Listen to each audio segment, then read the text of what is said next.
அன்பார்ந்த ஜனதர்மை யூடியூப் நேயர்களுக்கு வணக்கம். இதுவும் ஒரு முக்கியமான பதிவு தான். ஜோதிடத்தில் வர்றவங்களுக்கு ஒரு டிப்ஸ் சொல்ற மாதிரி என்னென்ன பண்ணுனா நீங்கள் சிறப்பாக இருப்பீங்க அப்படின்னு சொல்லக்கூடிய ஒரு கருத்துக்கோவை.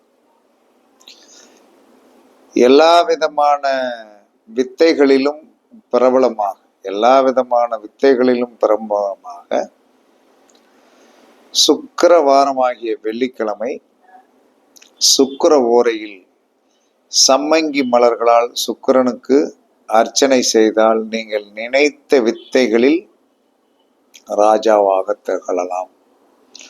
இது எப்படி சார் செஞ்சு கொள்றது அப்படின்னா, ஒண்ணுமே வேண்டாம், ரொம்ப சிம்பிள். வெள்ளிக்கிழமை காலையில 6 to 7 கோயிலுக்கு போங்க. நவகிரகம் இருக்கிற கோயிலுக்கு போங்க. அங்க இருக்கிற மூலவரை கும்பிட்டுட்டு நவகிரகத்துக்கு வாங்க. சம்மங்கி மலர்களால் தொடுக்கப்பட்ட சம்மங்கி மலர் நல்லா நீட்டா இருக்கும், ஊசியா இருக்கும், அழகா இருக்கும். சம்மங்கி மலர்களை என்ன சொல்லலாம், வாங்கி உங்க கையாலே என்ன சொல்லலாம்னா வெள்ளை நூல்ல என்ன சொல்லலாம்னா பன்னீர்ல நினைச்சு கட்டுங்க. கட்டிட்டு என்ன சொன்னா கோயிலுக்கு போய் என்ன சொல்லலாம்னா மூலவரை வணங்கிட்டு நவகிரகத்தில் இருக்கிற சுக்கிரனுக்கு அங்க இருக்கிற பூசாரியை கூப்பிட்டு என்ன சொன்னா உங்க பேருக்கு அர்ச்சனை பண்ணி இந்த சம்மங்கி மாலையை போட்டுருங்க, அவ்வளவுதான்.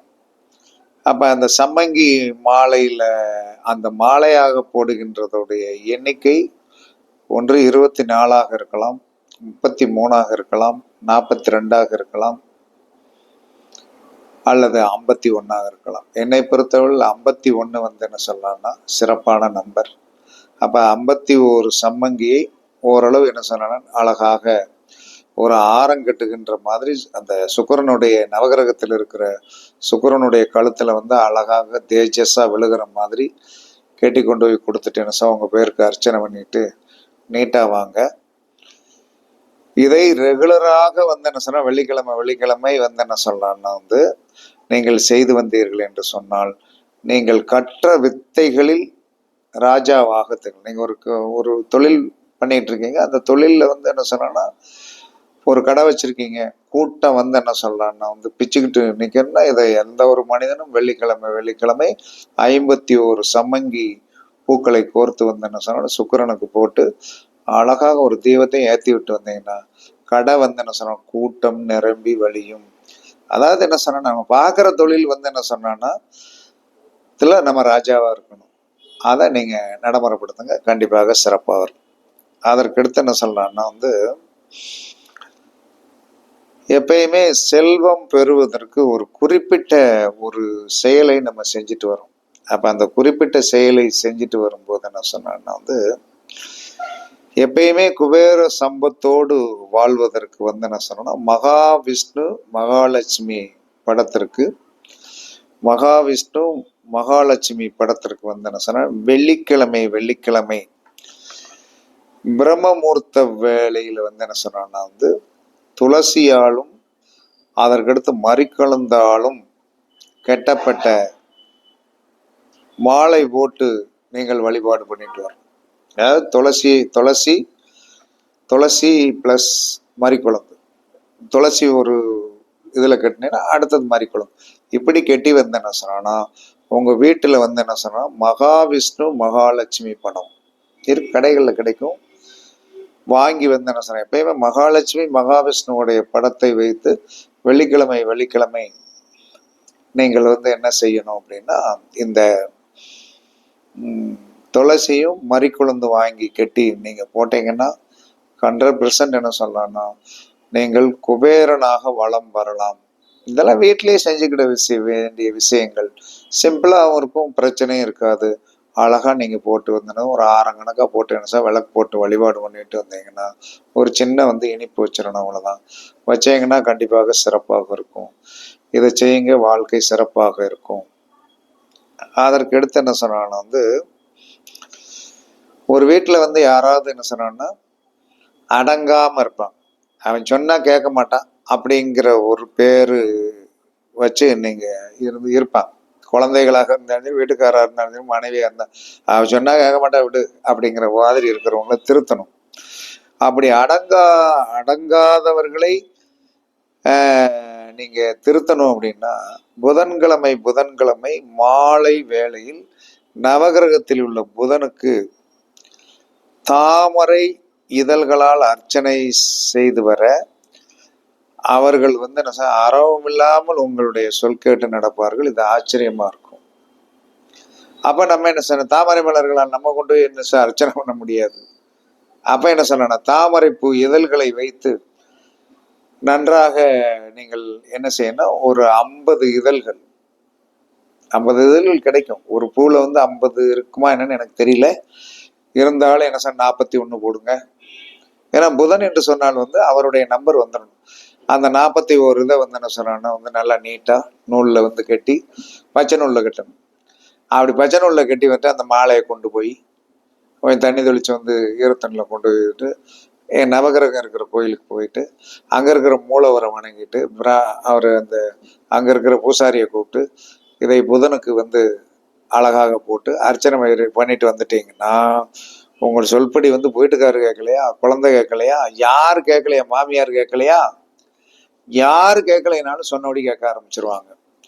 இதை நீங்கள் தொடர்ச்சியாக செய்தால் சொல் கேளாதவர்கள் கண்டிப்பாக மாறிவிடுவார்கள். அதற்கடுத்து நிலையான புகழ் வேணும் அப்படின்னா சாந்தமான அம்மனாக இருக்கணும். அது எந்த அம்மனா வேணாலும் நீங்க தேர்ந்தெடுத்துக்கங்க. செவ்வாய்க்கிழமை தோறும் என்ன சொன்னோம்னா செந்தாமரை மலர்களால் அர்ச்சனை செய்து வர சாந்தமான அம்மனுக்கு செந்தாமரை மலர்களால் நம்ம போய் அர்ச்சனை பண்ண முடியாது. செந்தாமரை பூவுல என்ன சொல்லலாம்னா மாலையா கெட்டி என்ன சொல்லலாம்னா நீங்கள் அந்த அம்மனுக்கு 27 வாரங்கள் செவ்வாய்க்கிழமை அங்க கொடுத்து மாலையா போட்டீங்கன்னா, சாந்தமான அம்மனுக்கு மாலையா போட்டீங்கன்னா நீடித்த புகழ் கண்டிப்பாக கிடைக்கும். இதை ரெகுலரா செஞ்சுட்டு வாங்க.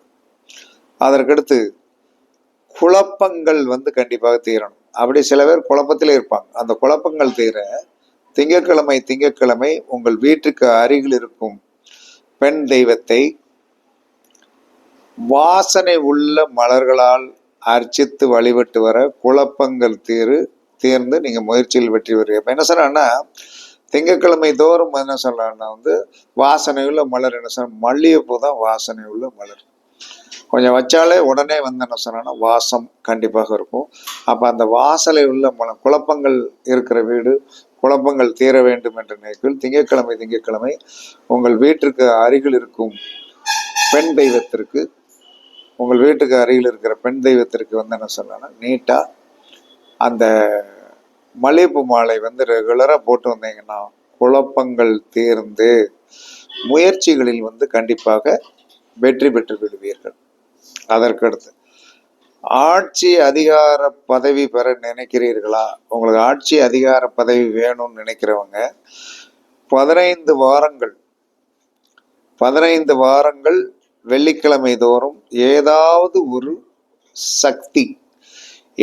ஒரு சக்தின்னு என்ன சொல்றான்னா இந்த சப்த மாதர்கள் இருக்காங்க இல்லையா, சப்த மாதர்கள் சில கோயில்கள் இருக்கு, சில கோயில்கள் இல்லை.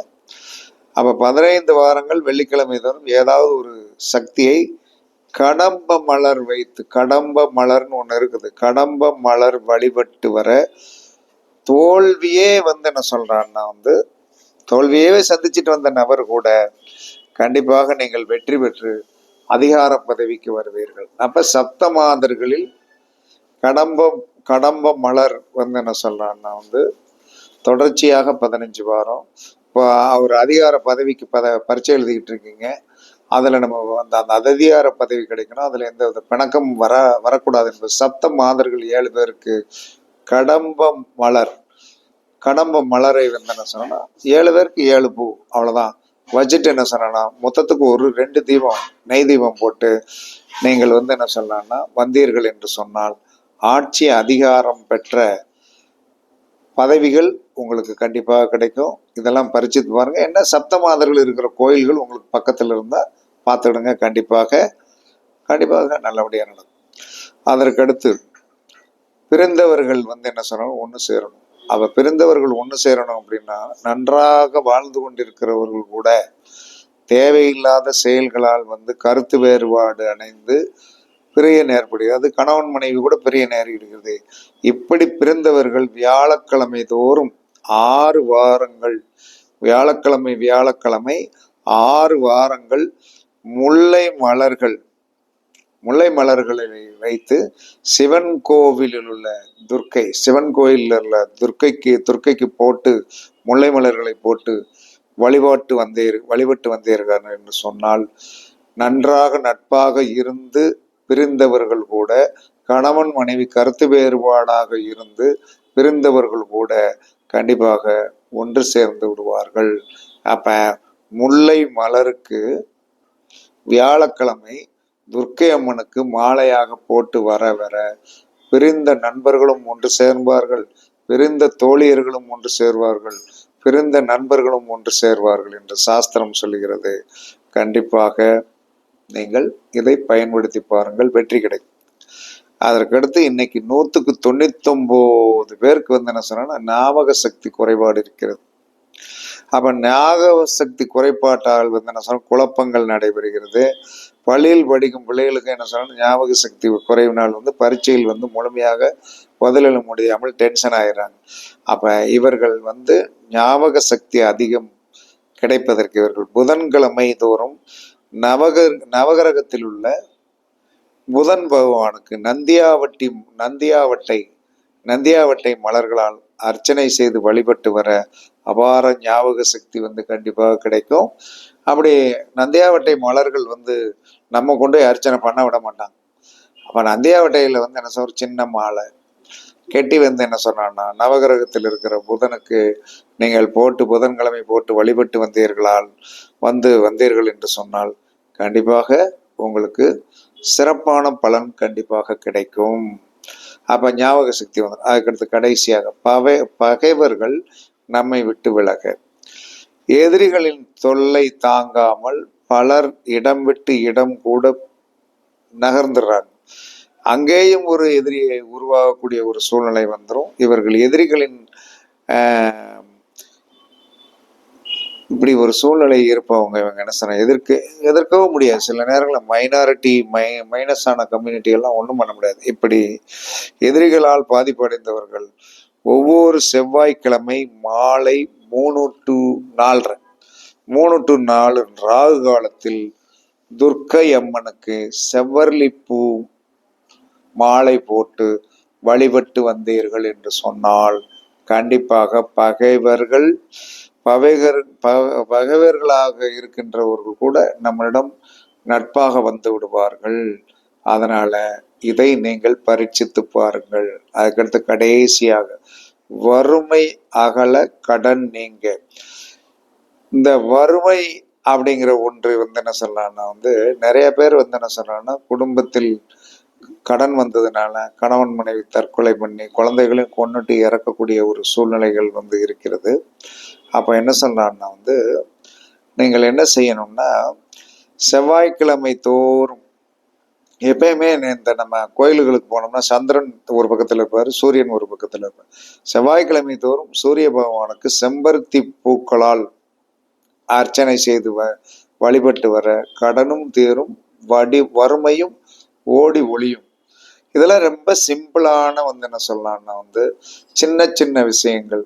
இதை நடைமுறைப்படுத்தி பாருங்கள். நான் மேக்சிமம் என்ன சொல்லலாம்னா 99% உங்களுடைய பிரச்சனைகளில் இருந்து விடுபடுவதற்கு ஒவ்வொன்றா 1க்கு 2 தடவை படிச்சு பாருங்க. கண்டிப்பாக உங்களுடைய சங்கடங்கள் பிரச்சனைகள் நான் சொல்லியிருக்கிறதை நவகிரகங்கள் தான். நவகிரகங்களுக்கு போயிட்டு வர என்ன சொன்னான்னா அங்க இருக்கிற தெய்வங்களை வழிபாடு பண்ண கண்டிப்பாக தீர்வு கிடைக்கும் என்று கூறி உங்களிடமிருந்து விடைபெறுவது சிப்பிப்பாறை ஜோதிடர் சாதி ராகவன் ஜெயபாலாஜி. சுகமே சொல்க, வாழ்க வளமுடன். வணக்கம்.